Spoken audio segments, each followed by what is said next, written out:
Hello, and welcome to this week's Championship Roundup show. With me, the host Simon. I've got my usual guests, and we've got one extra for once who's back. But we'll do it in no particular order. But normally he comes in on this one because he is a bit of a wind-up merchant. Hello, Luke. You alright? Yeah, not too shabby. And we have to use the same one again because he's a Bristol fan now. So we have to use it. There you go. And it's long time in forever. Annie, welcome. Evening. Evening. Next up, I hope he doesn't do this at all, but it's still a funny clip anyway.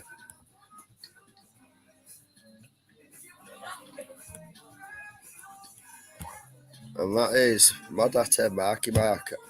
Hi everyone. Evening. And then last but not least, I mean, what can we say other than he's a bit of a nutter?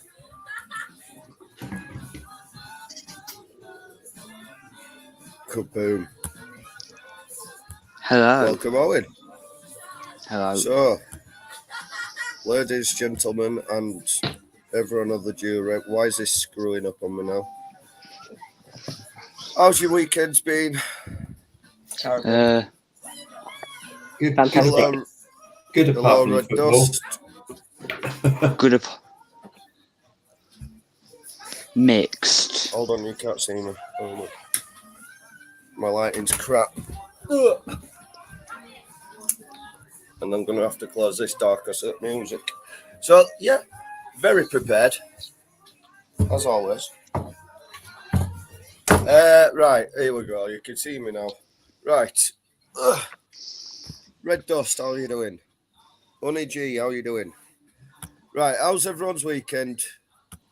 Barring Mixed. football, I heard Mark. Owen mixed. Luke, I'm just going to assume mixed. And Annie? Absolutely brilliant. Yeah, why is that? I think we'll get onto it a bit later. Mine was brilliant till 4:30.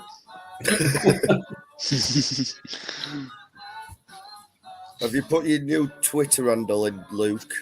Yeah. Good. Don't want you to kick off at us this time. You know, I said, I asked, No, you have kicked you off done last it? time. And you said no. And I was You like, kicked oh, off. well, I've changed it. You Okay, kicked whatever. off.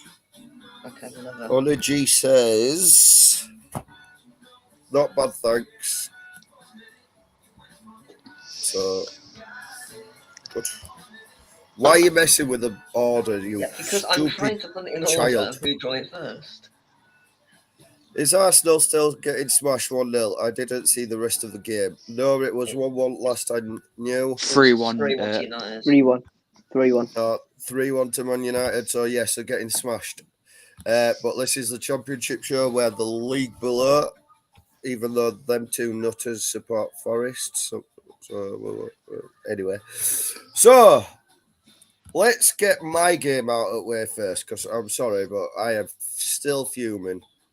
I've just got back from there. Huddersfield Town versus Blackpool.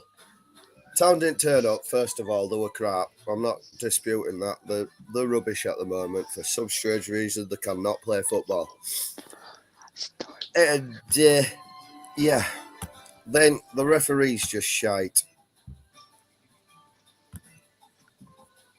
Okay. I've We just were a literally goal.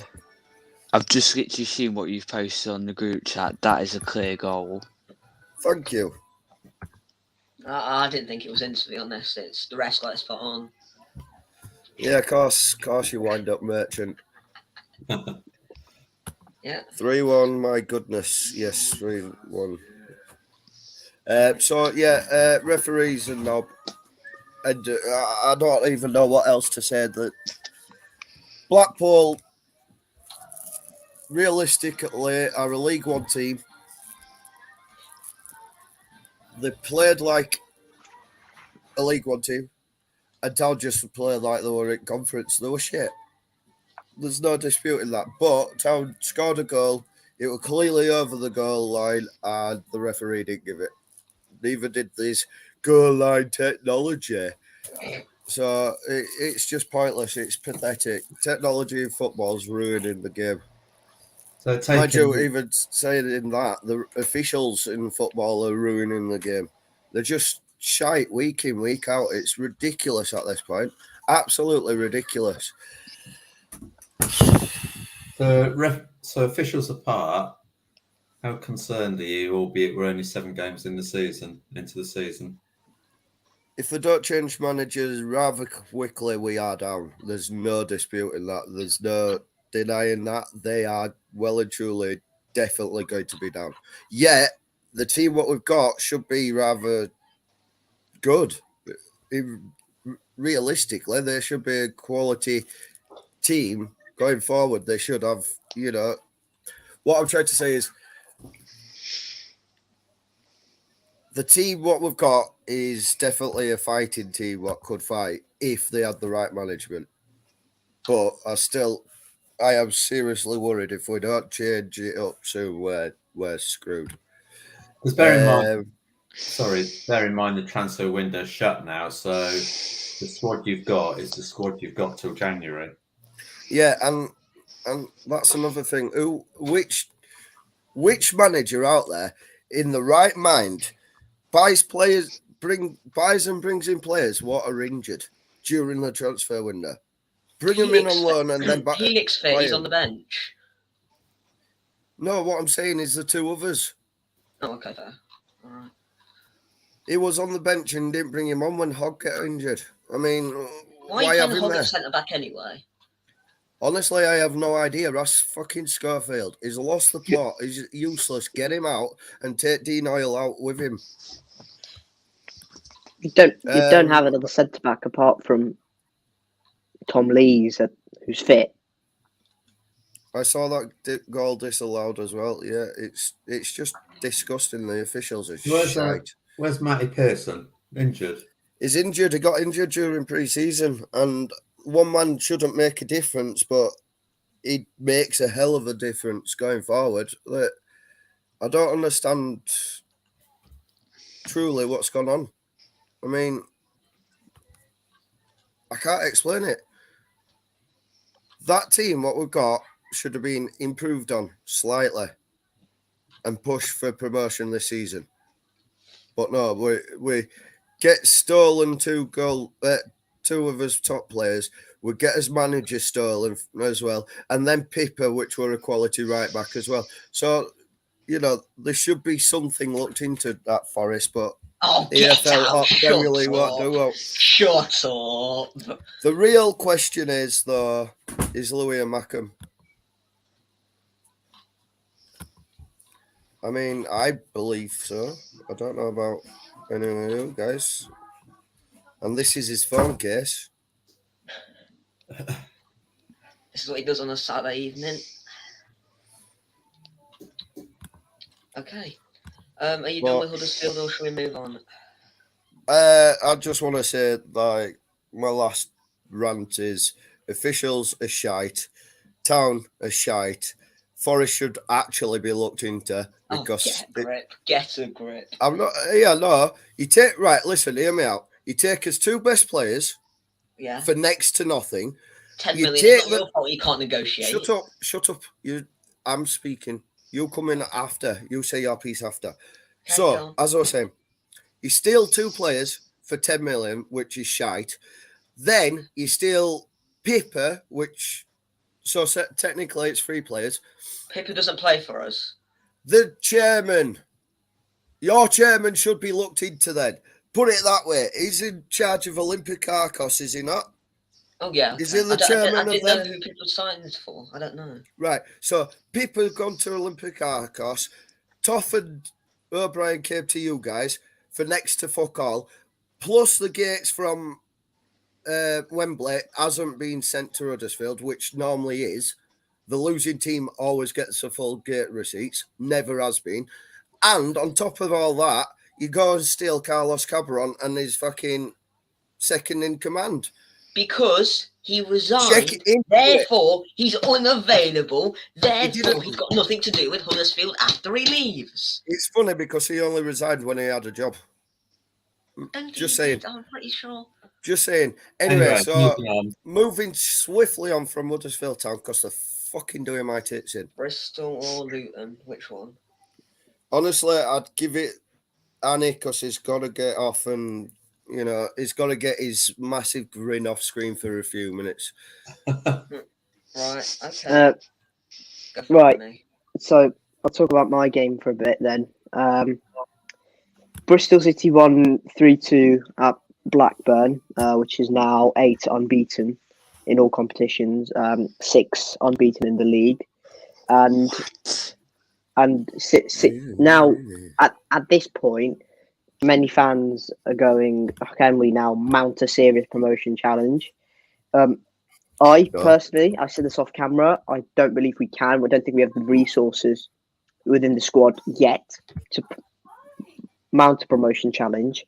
And even though we've beaten Blackburn side, who were 5th before we played them, and we've kind of fed off a few we've kind of fended off a few interests from for our best players, which shows ambition.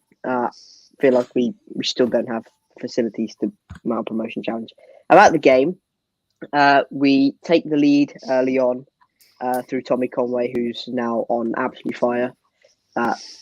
We double the lead through Wells on 55. Blackburn pull a goal back on 71, but that basically means nothing because 2 minutes later, and Wells scores again. 3-1. There's 5 minutes added on into the 3rd minute. Blackburn score to make it 3-2. And last season, I'd have gone right panic stations, but we looked very calm. We looked very composed, and I think that's something that's very, very impressive from this team because we're seeing intelligence and we're seeing we're being very street smart in terms of how we deal with pressure situations, which is something we lacked last season, which is why we conceded so many late goals.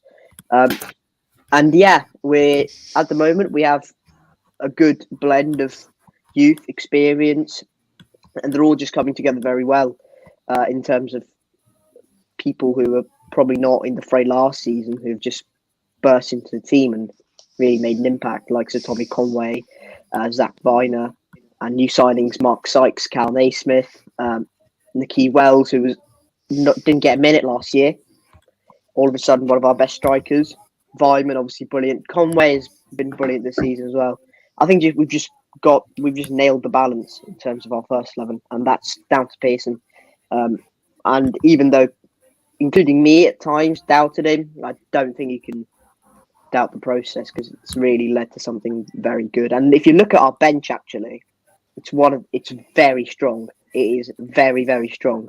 Like a Semenyo, Chris Martin, Joe Williams, Hannah Masengo, Kane Wilson, probably some of the best players in the league in terms of what they're good at, and they're all sitting on our bench, which just shows something because they don't get into the team because we're on form at the moment, and that's very good. So yeah, Bristol City won 3-2. We're 4th in the league now, which is also very nice.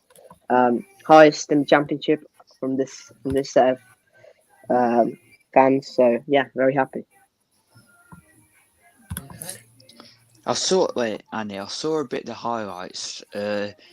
One thing I want to mention is on Blackburn's fans. Have they still got social distancing rules in place there?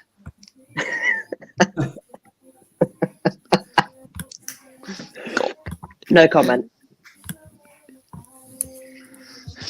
But 8 goals to Tommy Conway. Is that all this season, Annie? No, it's 4 goals in 4 games. I think so. He's looking good. He's emerged and he's looking. Yeah, for him to displace Chris Martin, who was brilliant last season, even though he was not rated by many fans. I think it's credit on him because he was clearly frustrated. He came out in the media midway last season and said that he was not expecting such little game time, but he's really proved Pearson wrong, which is hard to do because not many people have done that, and he's done it. He's scored goals week after week, which is benefiting him and benefiting us as well. Anything else? I'm going to say, very different from last season. Who do you play next, Stanley? Preston at home. I'm hoping to be there, so yeah. They conceded their first goal, which is always nice. So, yeah, hopefully we can concede, make them concede their second, third, and fourth goals.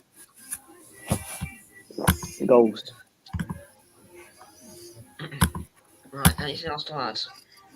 Blackburn had sort of started off on fire, won the first 3, and have lost the last 4. And it's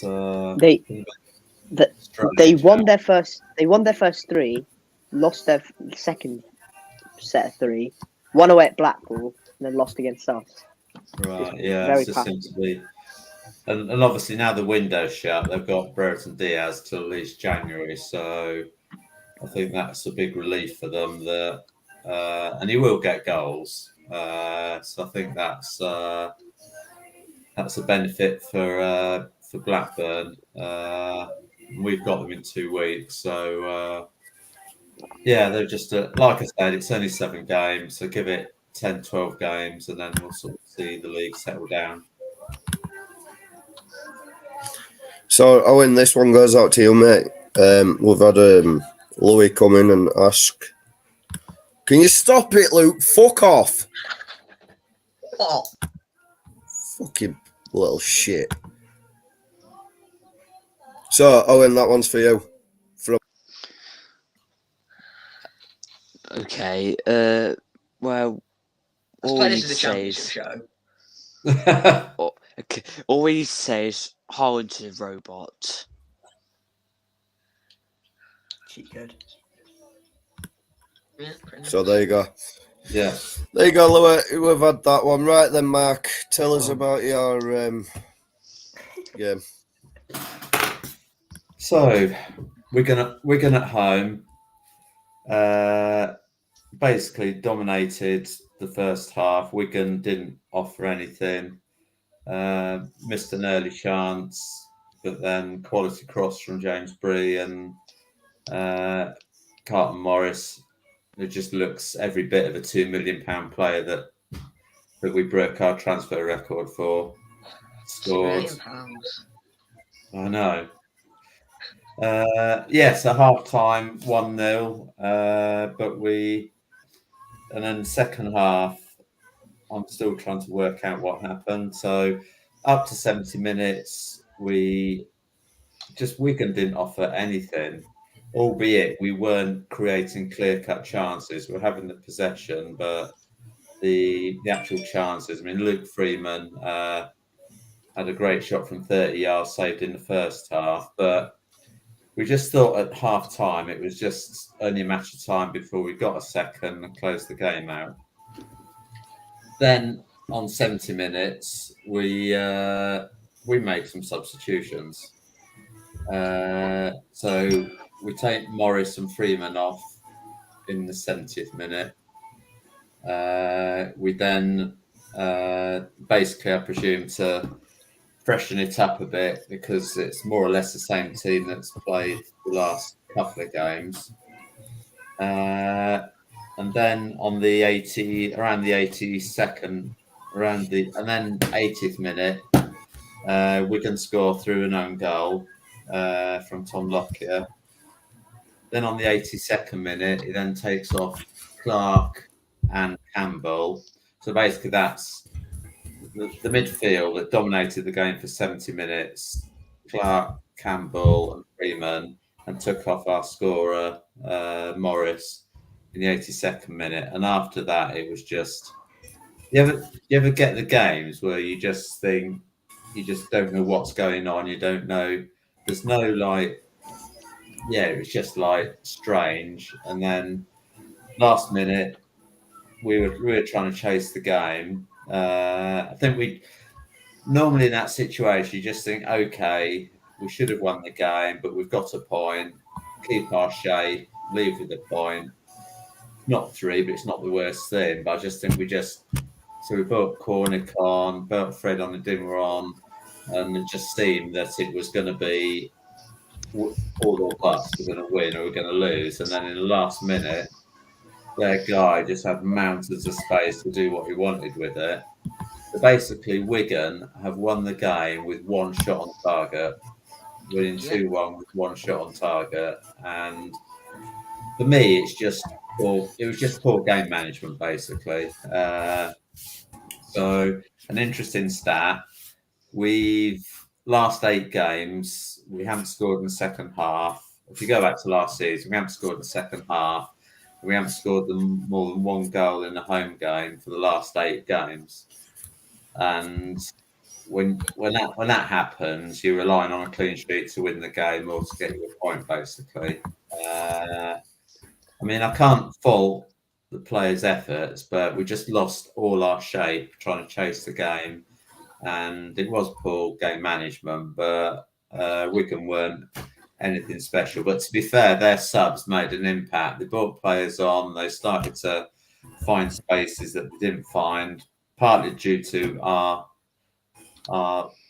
that we lost our shape, and partly because they actually showed some ambition. Whether they didn't have the ambition in the first 70 minutes because we didn't let them, because we were sort of controlling the midfield and everything else, but it's just putting that second chance away to kill the game, which we didn't do, and then they get encouragement. So we still haven't won. We've still only won in Wales.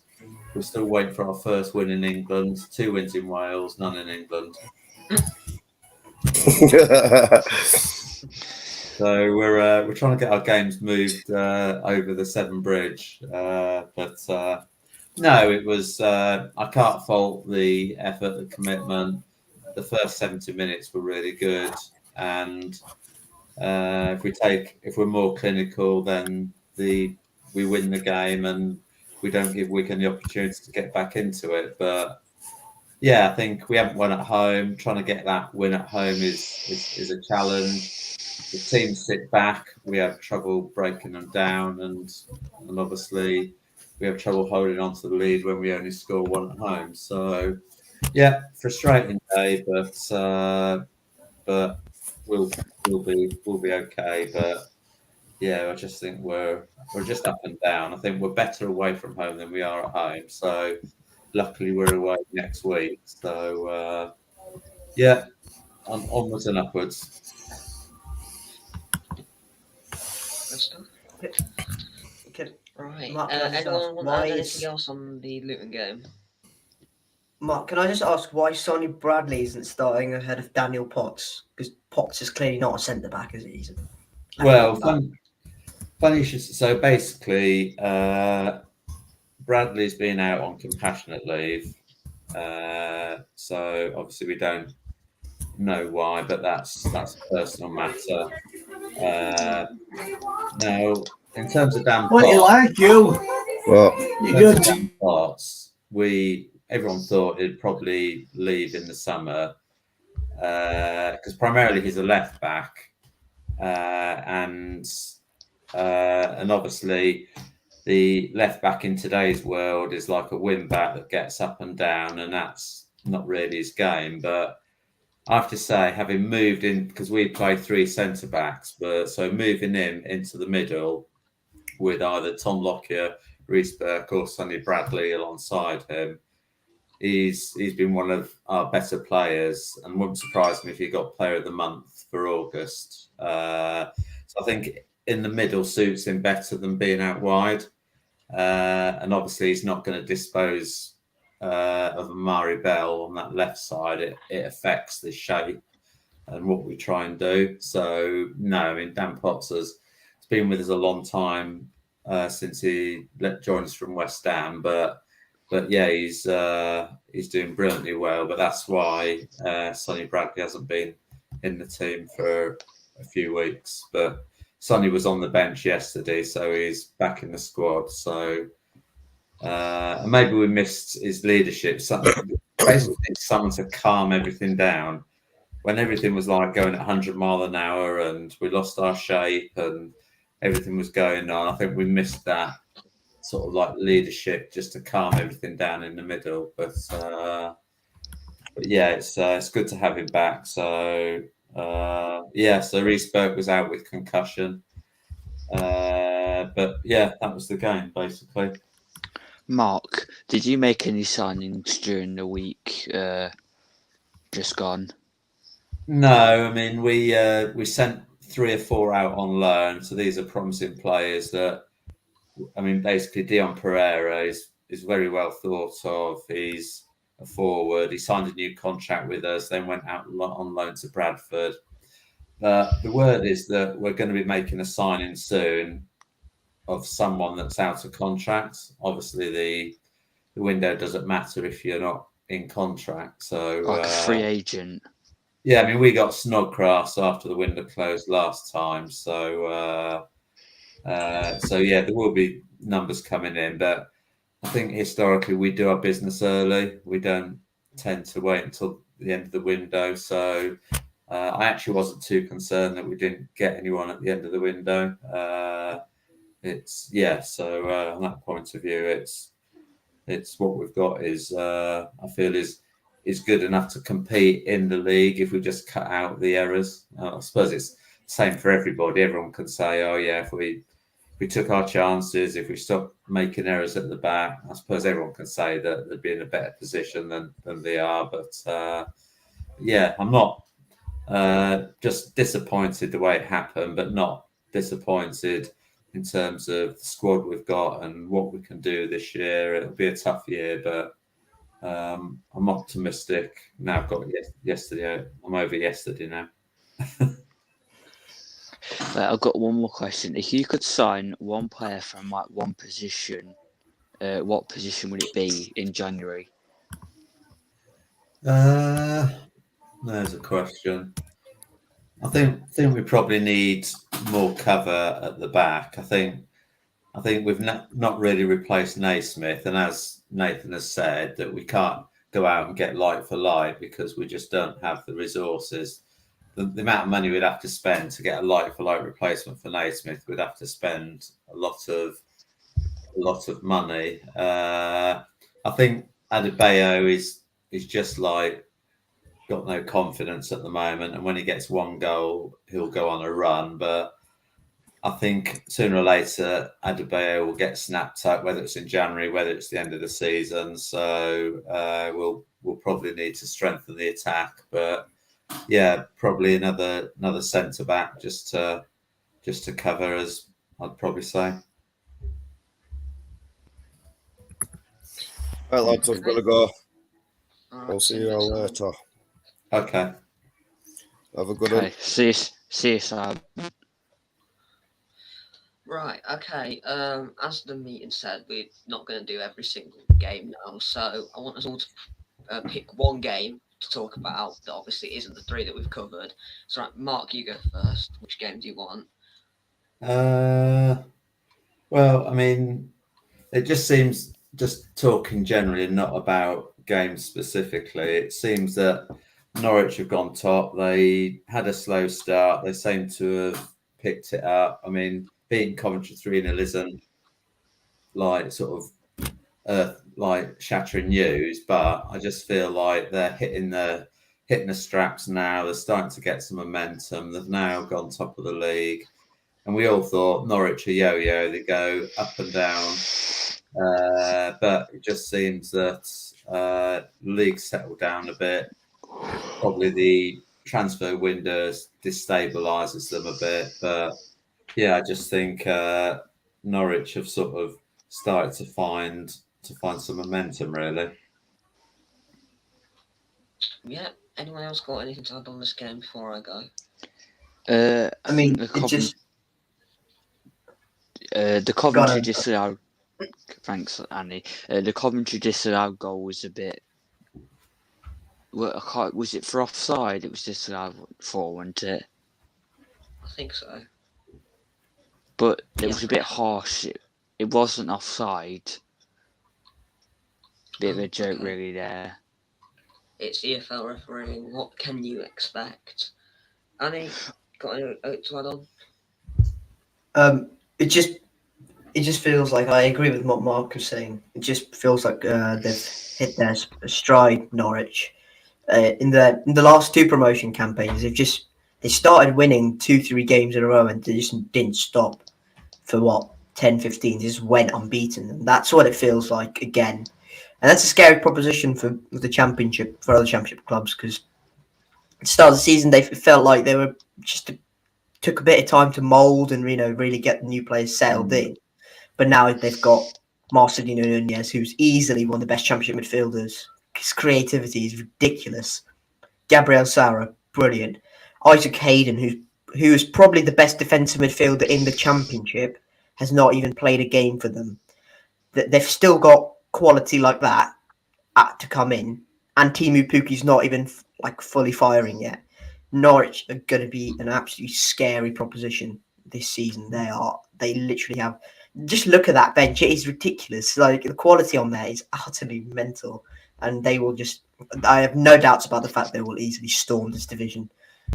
Feel like this would be a bit of a repeat of Fulham from last year, where they just have way too much quality for any team. And I don't want to sound like a broken record, but I probably will do. But the teams that come down with the parachute payments, and they're the first teams that Sky want to put on TV. We all know it's not a level playing field, but they've got the resources to go again in January and strengthen the side and everything else. But at the end of the day, it is what it is. But yeah, it seems like they're sort of getting it together, basically.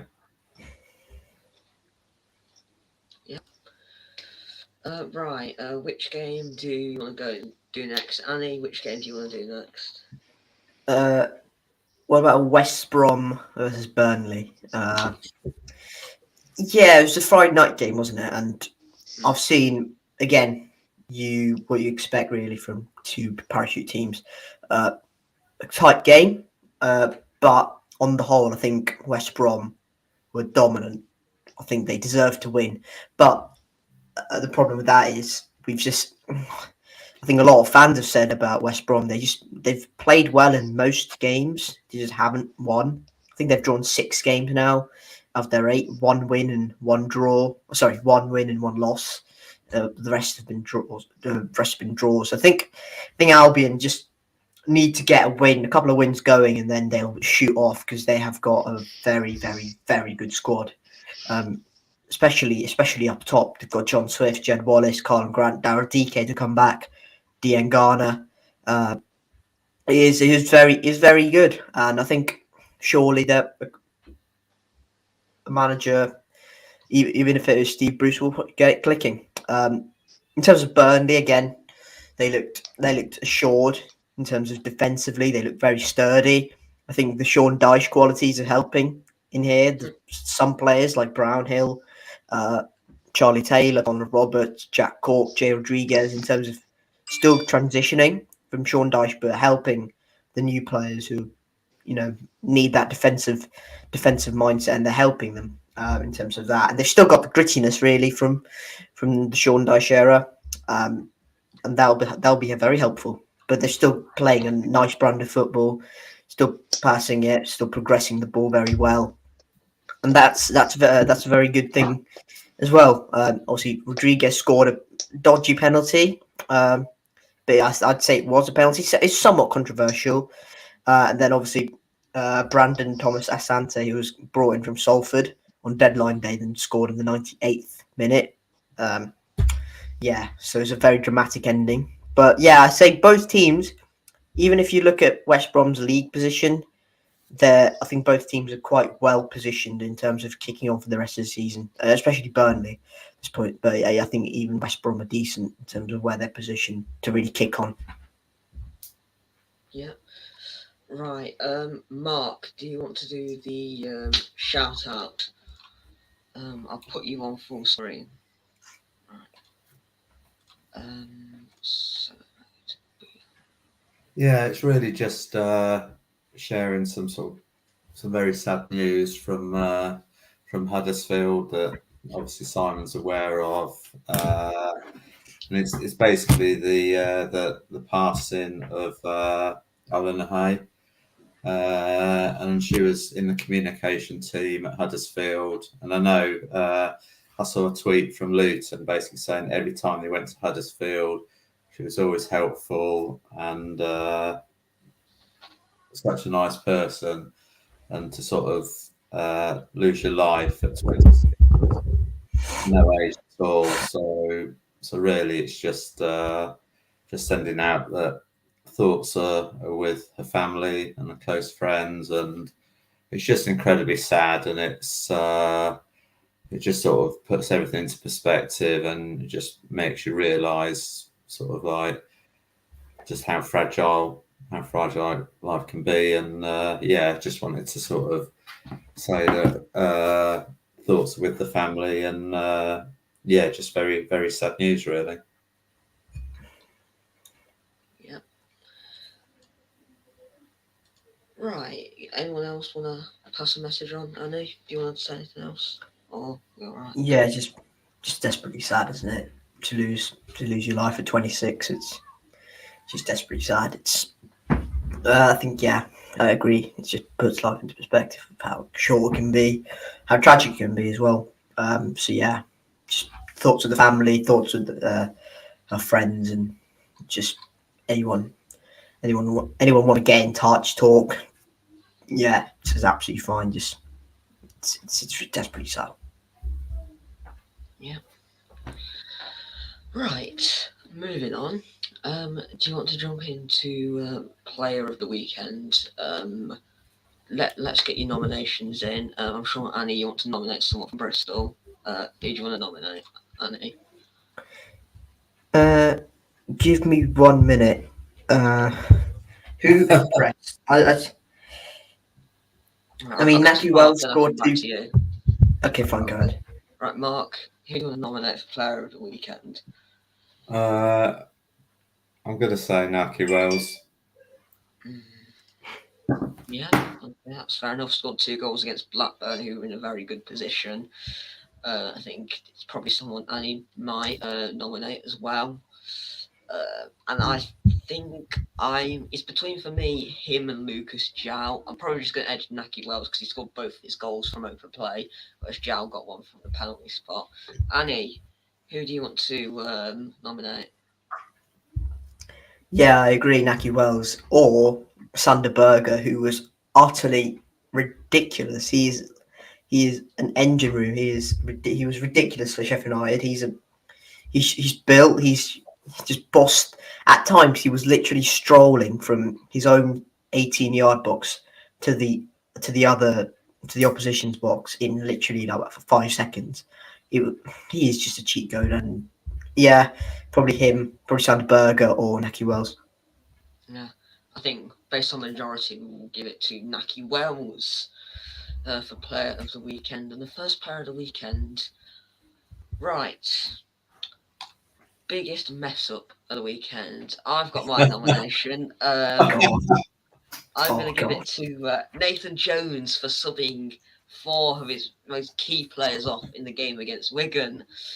Mark, I think I might know who you're going to give this to. Who are you going to give the biggest mess up of the weekend to?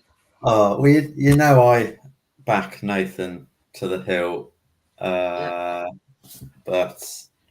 yeah, it wasn't his finest hour. No, I know the thought process behind it was basically about protecting.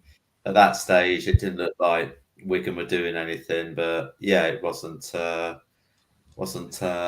best moment, but yeah, okay, I'll go with that. Annie? Right, I'm going to go with something on the pitch, and that is Jack Bonham for Stoke. What an utterly stupid decision that was to come out.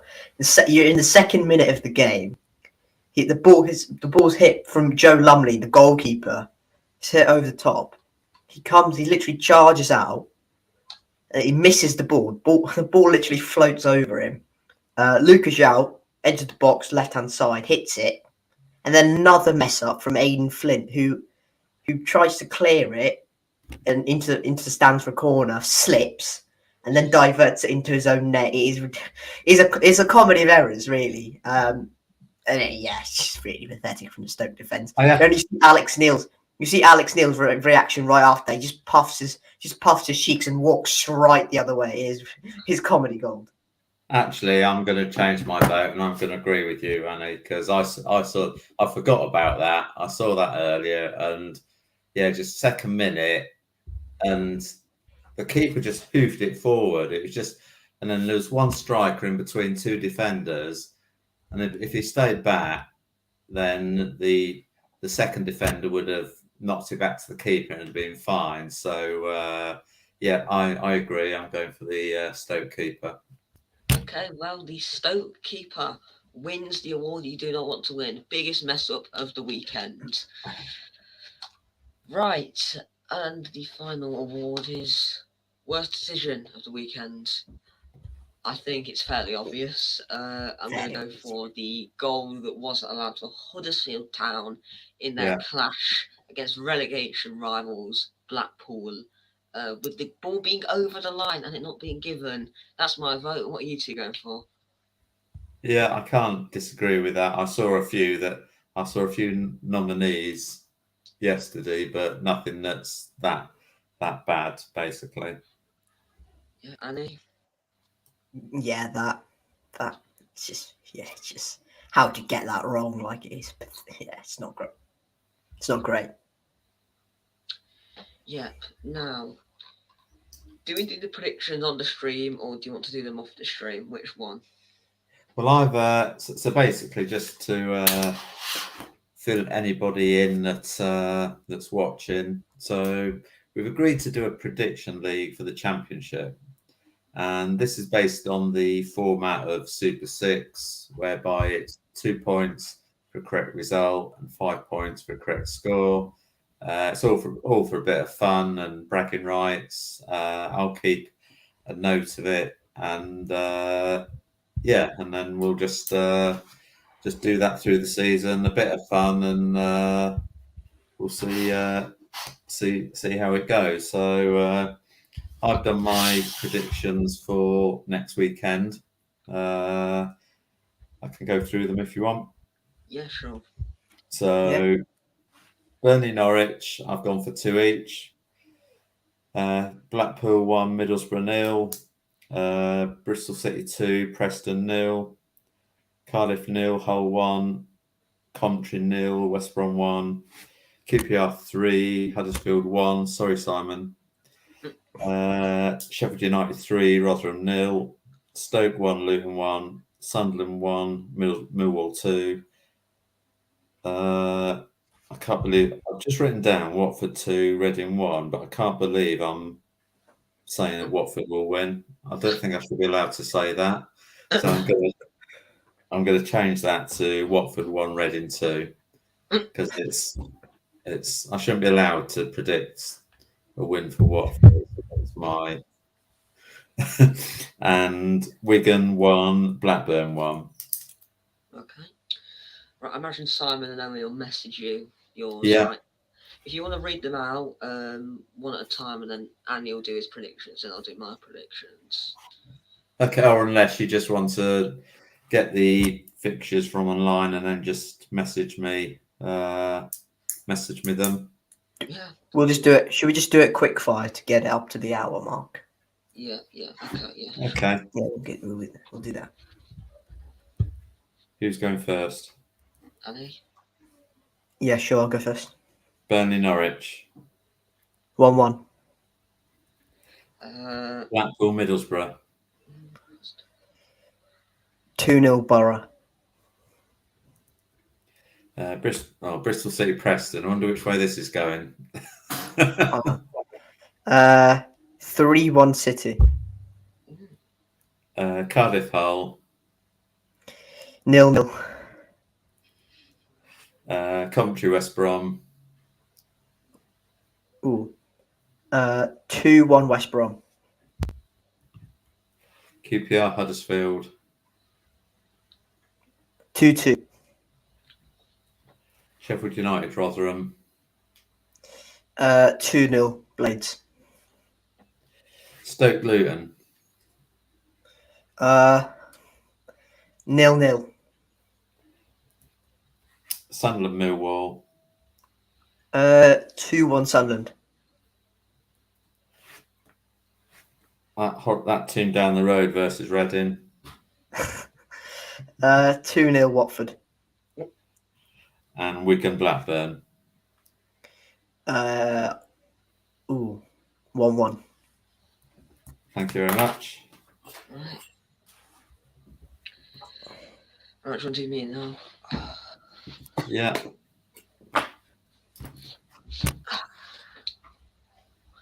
We should have done each game and then just got scores from both of you. But Yeah. anyway, Let's Burnley do that. Norwich. Sorry, Burnley Norwich. 1-1. Blackpool Middlesbrough. 3-0 Borough. Bristol City Preston. 2-0 City. Cardiff Hull. 2-0 Hull. Coventry West Brom. 1-1. QPR Huddersfield. 3-0 QPR. Sheffield United Rotherham. 2-1 Blades. Stoke Luton. 1-0 Luton. Sunderland Millwall. 2-0 Sunderland.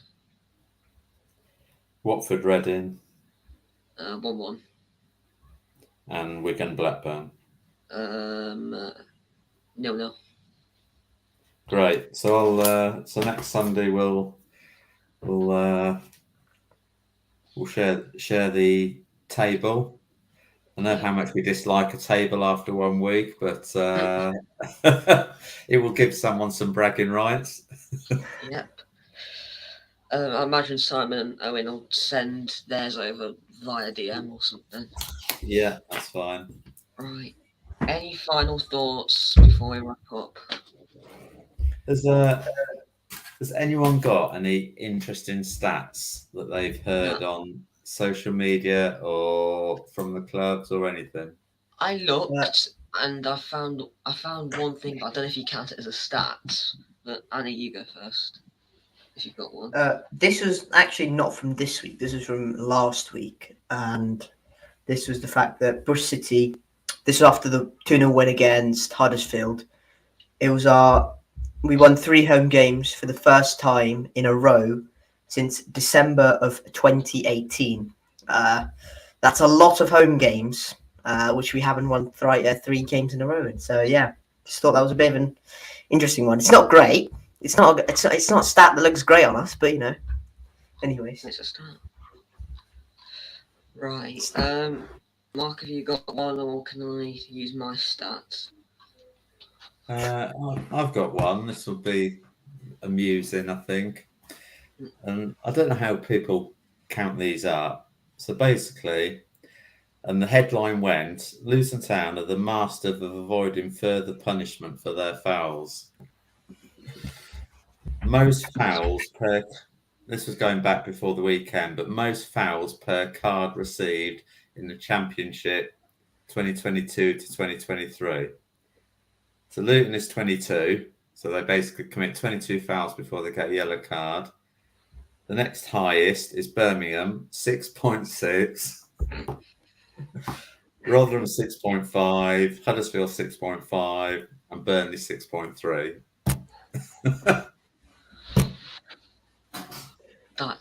That's a good stat. Right. My stat is it's a signing, so I don't know if you want to call it a stat. I got on this day, 2012, one of the most random transfers in the history of the Championship. Or actually, no, they were in the Premier League at the time. Michael Owen signed for Stoke City. I think that's a very... I don't know if you want to count it as a stat. If you count it as a stat, then great. That's my stat, because I couldn't find anything else. But that's what I'm going to go with. On 2012, this very day, 2012, Michael Owen signed for Stoke. One of the best pundits ever. Yeah, that might be sarcasm, maybe. Yeah. Yeah, I didn't even know he signed for Stoke. Neither did I until I did some digging. Really? Okay. Yeah. He did. Wow. Yeah, well, indeed. Right. Well, there we Any are. final thoughts before we wrap up? No, everyone's got the benefit. I think this is the first midweek everyone's had no games Mm. since the season started. So I think it's a chance for everyone to sort of try and get players fit, get them to recover, and get ready for next weekend. I've got my ticket for Stoke, so we'll see what happens. And it's been. I think it's been a frustrating weekend, but it's all part of the being on the roller coaster of being a supporter. Yeah, definitely. Any closing thoughts? I have on this day in 2013, Bristol City won the final. No, that's the wrong way to put it. Bristol City won the last Bristol derby against Rovers. It was 2-1, and you know who scored in that game? No. It was a very nice goal by Joe Bryan. If you get it. He's at Nice now, so it's nice. It was a very nice goal. Was that the last time you played Bristol Rovers? Yeah, it was the last. And hopefully we play them soon in the cup. Not that we get relegated or anything. They just, What about their promotion? Their inevitable back-to-back promotion. They couldn't even beat Morecambe. Like, no, don't disrespect Morecambe, right? No disrespect, but it's Morecambe. Like, if you want to be taken No seriously, disrespect, but your Tim Pot. but like, if you want to be taken seriously for playoff contention, you have to beat Morecambe. Like, they are not great. Like, they've got Cole Stockton. They've got Cole Stockton, and that's it. Like, done. Is somebody recording this when Morecambe absolutely smashed the league, and in April we can bring this back and play it back when Annie says how rubbish Morecambe are? Oh yeah. I'll go back and I'll save it. Don't worry. wait for Morecambe's Morecambe to promotion just charge. like hit the ground and like smash the league, and they'll probably wear T-shirts saying. In fact, the manager will probably put Annie's video up in the changing room and to motivate them every week. like how Mikel Arteta did with Ivan Toney's tweet after the first game. Yeah. Funny. I've got another stat actually. As just quickly, Bristol City have scored the most amount of goals in the 92, apart from Manchester City. And I don't count Manchester City as a football team because they have Erling Haaland, so it shouldn't really count. It's not fair on the others, so I don't think. Oh, is it because he can reach the top shelf at supermarkets, like you said in your video? Yes, he's literally a weapon on and off the pitch. He is cheat code. He is literally a cheat code. He is ridiculous. Right. Any other closing thoughts before we wrap up? No. Nope. Okay. Make sure to like and subscribe and tune in this time next week if you are new. And we will all see you soon. Ta-ra.